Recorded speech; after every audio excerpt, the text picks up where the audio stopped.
ప్రజాపాలన 2వ సంవత్సరం ముగించుకొని విజయోత్సవ సభకి ఏదైతే ముఖ్యమంత్రి గారు వచ్చిందో ఇది మరొకసారి 2 సంవత్సరాల తర్వాత మళ్ళీ ఒకసారి ప్రజల్ని ఆదిలాబాద్ ప్రజలంటే అమాయకులు మోసం చెప్తే మోసం మాటలు చెప్తే నమ్ముతారని చెప్పి మళ్ళీ ఒకసారి రేవంత్ రెడ్డి గారి అంతరాత్మ బయటపడ్డది. ఎందుకంటే రేవంత్ రెడ్డి గారు ఎన్నికల తర్వాత ఎన్నికల ముందు ముఖ్యమంత్రి అయిన తర్వాత కూడా గర్వ చెప్పిన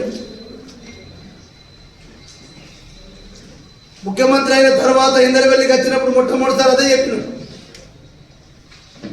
నేను ఆదిలాబాద్ జిల్లాకు యూనివర్సిటీ ఇస్తా, ఆదిలాబాద్లో ఆదివాసులు పేదలు దళితులు అందరు ఉన్నారు,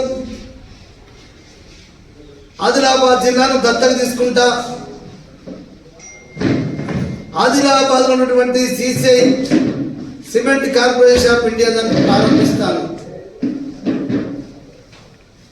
మరి నేనేం చెప్పినావు? కవే చెప్పినావు. పాత మళ్ళా గాలిలో వచ్చినావు, మళ్ళా గాలి మాటలే చెప్పిపోయినావు. గాలి మోటార్ మీద వచ్చినావు, గాలి మాటలు చెప్పినావు, మళ్ళీ వెళ్ళిపోయినావు. ఇంత ఆదిలాబాద్ జిల్లా ప్రజలంటే ఇంత ఎందుకు మీరు తక్కువ తెలియసుకుంటారు? ఇంత అమాయక ప్రజల్ని మీరు మోసం చేయడానికి ఎందుకు ప్రయత్నం చేస్తున్నారని చెప్పి నేను రేవంత్ రెడ్డి గారిని ప్రశ్నిస్తున్నా. ఇక మన ఎమ్మెల్యే గారు ఉన్నారు, మరి ఈయన పార్టీ బ్రోకరా చోకరా అనిపించింది నిన్నటి మాట. క్లియర్గా కనబడ్డది. కాంగ్రెస్ పార్టీ ఎమ్మెల్యేలు కూడా చెప్పారు. నాగర్ కర్నూలు ఎమ్మెల్యే ఎర్రమల్లి శ్రీనివాసరెడ్డి, మళ్ళా ఇంకొక కాంగ్రెస్ ఎమ్మెల్యే లక్ష్మణుడి పైన గెలిచిండు ఆయన. మా అనిరుద్ధ్ రెడ్డి ఎమ్మెల్యే మేము గ్రామాలకు తిరిగితే అనిరుద్ధ్ రెడ్డి మేము గ్రామాలపై ఏం చెప్పమంటాం? ఒక నయా పైసా లేదు, ఒక నయా పైసా మాకు ఇద్దామంటే గ్రామాలపై ప్రామిస్ చేస్తామంటే మా పరిస్థితి ఎమ్మెల్యేలు గెలిచి 2 సంవత్సరాలు అయితే ఉంది అనేది ఎవరు చెప్పిన మాట? కాంగ్రెస్ పార్టీ ఎమ్మెల్యే నాగర్ కర్నూలు శ్రీనివాసరెడ్డి, ఈ అనిరుద్ధ్ రెడ్డి ఎమ్మెల్యే ఇద్దరు కాంగ్రెస్ పార్టీ ఎమ్మెల్యే చెప్పిండ్రు. మీడియాలో పెద్దగా వచ్చింది, అన్ని పత్రికలు వచ్చింది. వాళ్ళేమో ₹1 లేదని చెప్పి కాంగ్రెస్ పార్టీ ఎమ్మెల్యే చెప్తూ ఉంటే ఈ జోగుడు ఎమ్మెల్యే రేవంత్ రెడ్డిని పొగుడాలా ఇట్లన్నా అంటే ఏం చేయాలా? గతంలో ఉన్నటువంటి రాష్ట్ర ప్రభుత్వాన్ని తిట్టాలి. అంటే రేవంత్ రెడ్డి ఎట్లాగో తిరుగుతాడు, నాకంటే ముందు నేనే దానికంటే ముందు తిట్టి ఏదో మార్కులు వేసుకోవాలని చెప్పి మన స్థానిక ఎమ్మెల్యే గారు పాపపు ప్రభుత్వాలు 10 సంవత్సరాలు పరిపాలించినాయి, 8 లక్షల కోట్ల అప్పు చేసిండు అని చెప్పి మాట్లాడితే ఏమన్నట్టు? ఒక భారతీయ జనతా పార్టీ శాసనసభ్యుడిగా నువ్వు గతంలో ముఖ్యమంత్రి గారు మీరు జిల్లాకు వచ్చిండ్రు, మీరు గివే మాటలు అప్పుడు కూడా చెప్పిండ్రు. చెప్పక ముందు మీరు మాట్లాడి ఉండొచ్చు, కానీ మీకు తెలుసు కదా యూనివర్సిటీ గురించి నీకు తెలుసు. అప్పుడు భారతీయ జనతా పార్టీ నువ్వు జిల్లా అధ్యక్షుడు ఉన్నప్పుడు చెప్పిన మాట విన్నావు. జిల్లాను దత్తత తీసుకుంటున్నావు, రేవంత్ రెడ్డి గారు తీసుకోలేదు. మా ఆదిలాబాద్ ఉన్నటువంటి సిసిఐని మరి పునఃప్రారంభిస్తామని చెప్పినావు. ఇద్దరం కలిసి మరి చేద్దామని చెప్పి నువ్వు చెప్పేది పోయి అవేమి మాట్లాడకుండా గత ప్రభుత్వము 10 ఏళ్ళు పాపాల ప్రభుత్వం పరిపాలించిందట. మరి ఇక నీకు ఎందుకింత బ్రోకర్గా తయారైనవు కాంగ్రెస్ పార్టీకి, మరి ముఖ్యమంత్రి గారికి ఎందుకు నువ్వు జోకర్గా తయారైనవో ఆదిలాబాద్ జిల్లా ప్రజలు చర్చించుకుంటున్నారు.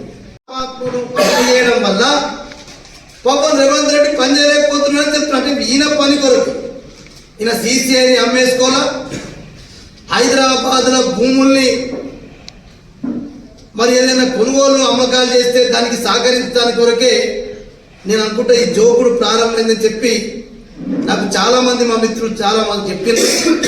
కానీ నిన్న ఆదిలాబాదు స్టేడియంలో స్పష్టమైంది, రేవంత్ రెడ్డికి జోకుడు గారు భారతీయ జనతా పార్టీ ఎమ్మెల్యే అని చెప్పి నిన్న క్లియర్ కట్గా అర్థమైంది. మతించుకో పాయల్ శంకర్ గారు, మీ నరేంద్ర మోడీ కంటే ముందు 13 మంది ప్రధానమంత్రులు 13 మంది ప్రధానమంత్రులు అప్పుడు బాకీ ఎంత అంటే 56 లక్షల కోట్లు. అంటే ఎవరెవరిగా లాస్ట్ మీ మన్మోహన్ సింగ్ దాకా నెహ్రూ నుంచి మొదలుకుంటే మన్మోహన్ సింగ్ వరకు కూడా 56 లక్షల కోట్లు భారతదేశం యొక్క. ఈరోజు మీరు నరేంద్ర మోడీ గారు అయిన తర్వాత 125 లక్షల కోట్లు. మీరే లెక్క చూసుకోండి, 4 అంతలు దాదాపు. అంటే భారతదేశం యొక్క ప్రభుత్వం అప్పులు చేస్తే మీదేమో మంచి ప్రభుత్వం, దేవతల ప్రభుత్వం మీది, మాదేమో దయ్యాల ప్రభుత్వం, ఏమన్నా ఇంకా రాక్షసుల ప్రభుత్వం. అసలు మాట ఏదన్నా ఇంతకుముందు చెప్పిన పాపాత్ముల, దయ్యాలు భూతాలు పాపాత్ములు మీరా బిడ్డ.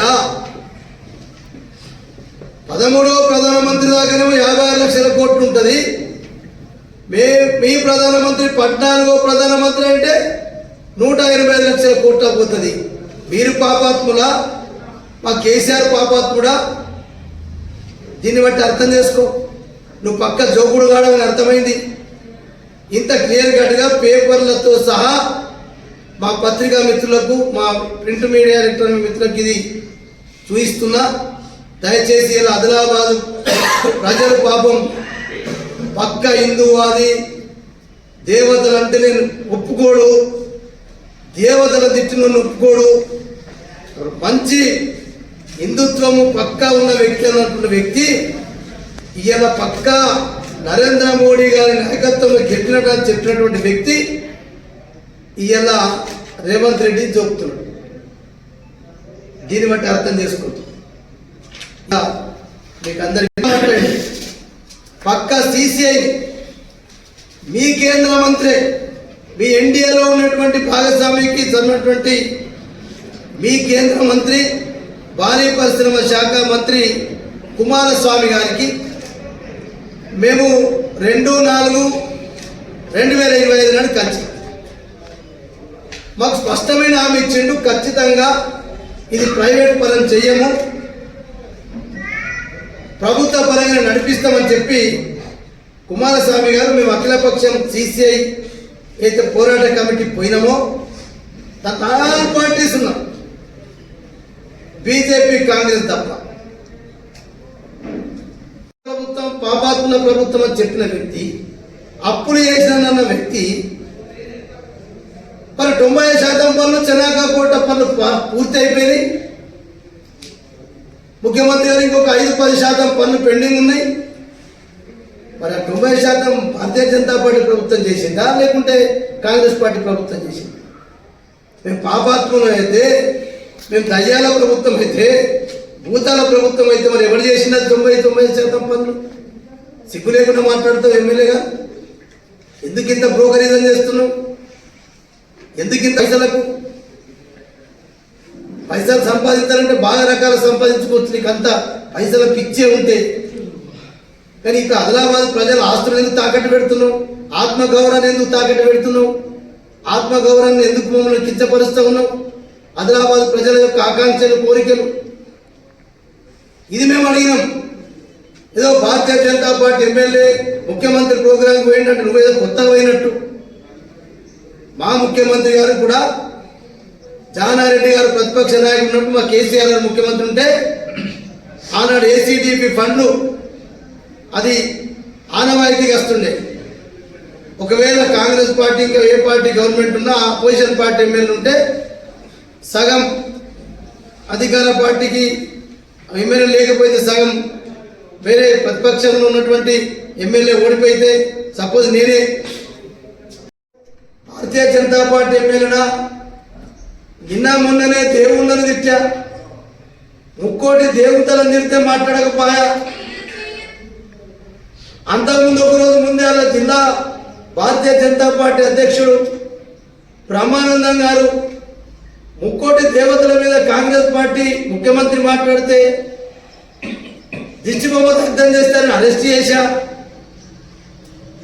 మరి ఆయనేమో రాష్ట్రమంతటా భారతీయ జనతా పార్టీ నాయకులేమో కాంగ్రెస్ పార్టీ దిష్టిబొమ్మలు తగలబెడుతుంటే ఈయనేమో ఈ భారతీయ జనతా పార్టీ ఎమ్మెల్యే జోపుతున్నాడు రేవంత్ రెడ్డిది కాంగ్రెస్ పార్టీ. దీని ఆంతర్యం ఏమిటి?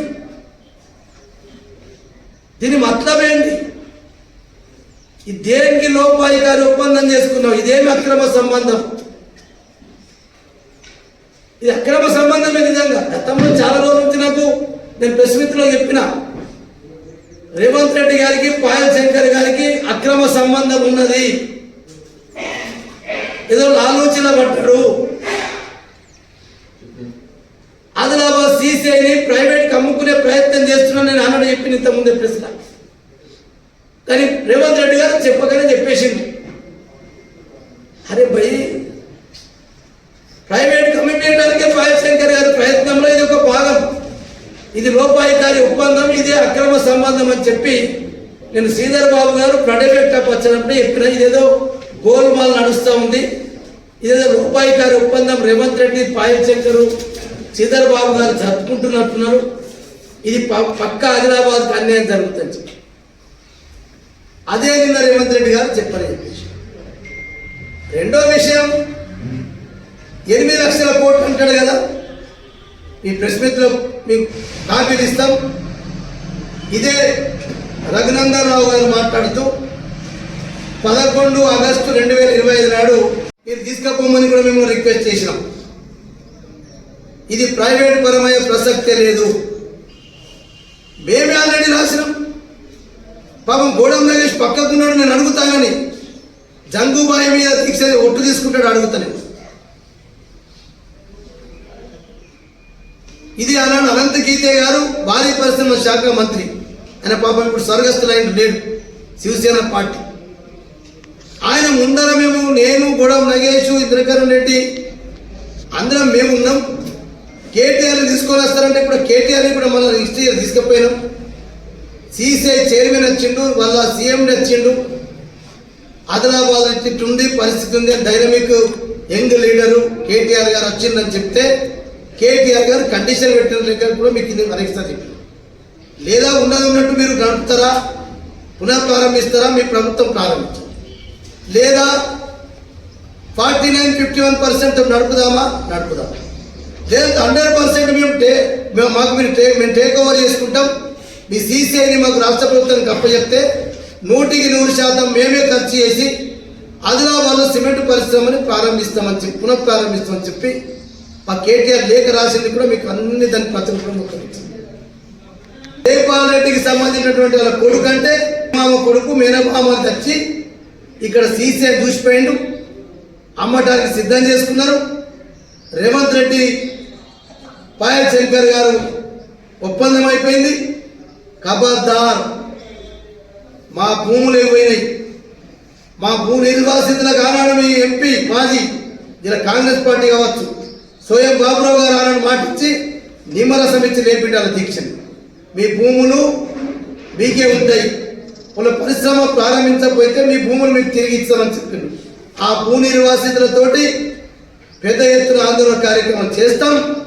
సిమెంట్ పరిశ్రమని ప్రభుత్వమే ప్రారంభించాలా, ప్రారంభించకపోతే పాయల్ శంకర్ది గోడాం నగేష్ గారిది పరిస్థితి ఎట్లుంటుందో ప్రజలే మీకు దాని గుణపాఠం కూడా నేర్పుతారని చెప్పి నేను ఈ ప్రెస్ మీడియా ద్వారా హెచ్చరిక చేస్తున్నా. పాయల్ శంకర్ గారు గోడాం నగేష్ గారు స్టేట్మెంట్ ఇవ్వండి. పరిశ్రమ ప్రభుత్వమే నడిపిస్తుంది, లేకపోతే బాగుంటుంది, మాకు లేకుండా మేము ప్రజలు క్షమించారని చెప్పి నేను వాళ్ళిద్దరిని హెచ్చరిక చేస్తున్నాను. టోకాస్తులు అరే ఇంత సిగ్గులేనోడు ఎమ్మెల్యే ఎందుకు ఇట్లా తయారైనో నేను అడుగుతున్నా. ఇది వాస్తవం కాదా? రెండో విషయం, ఇంత ఎమ్మెల్యే అంటే తర్వాత కూడా ఆ రోజు కూడా పార్లమెంట్లో నిర్మలా సీతారామన్ గారు మాట్లాడుతూ ఆ సీడీకుడు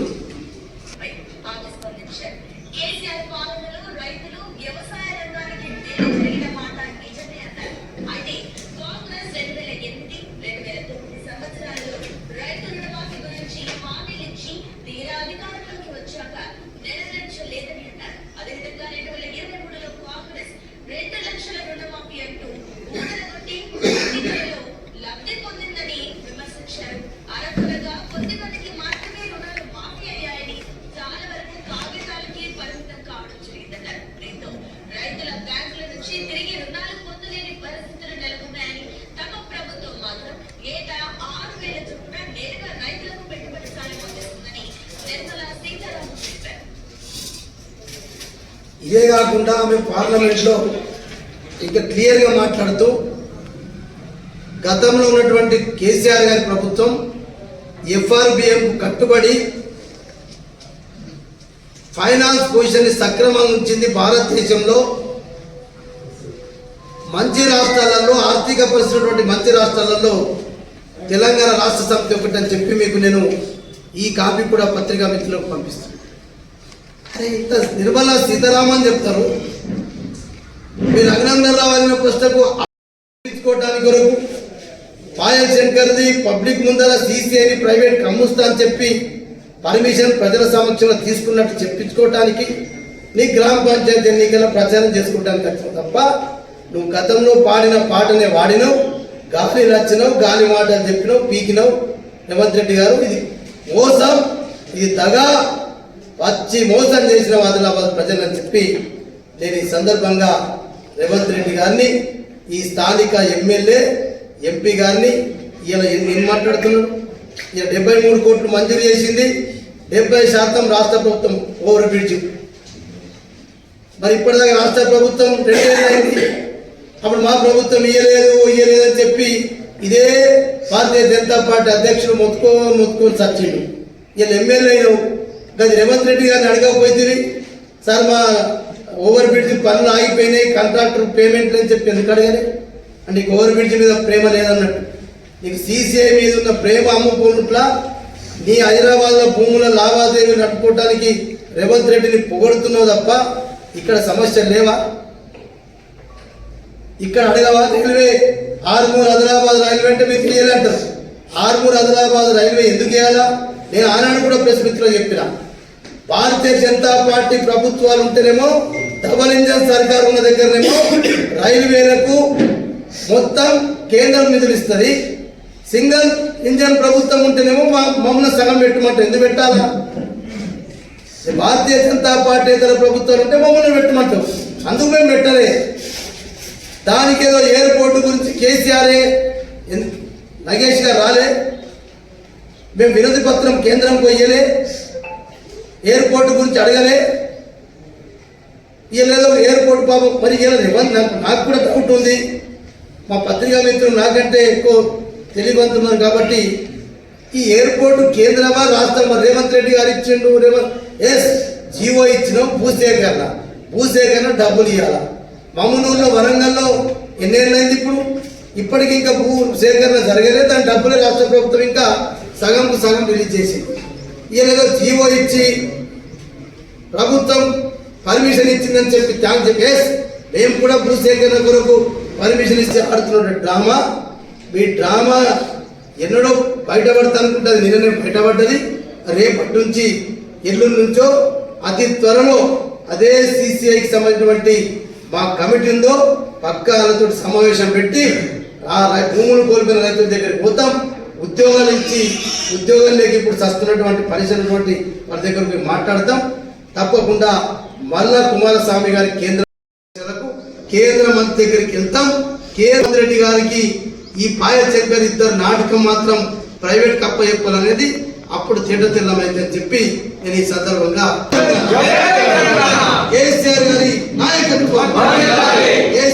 నాయకత్వం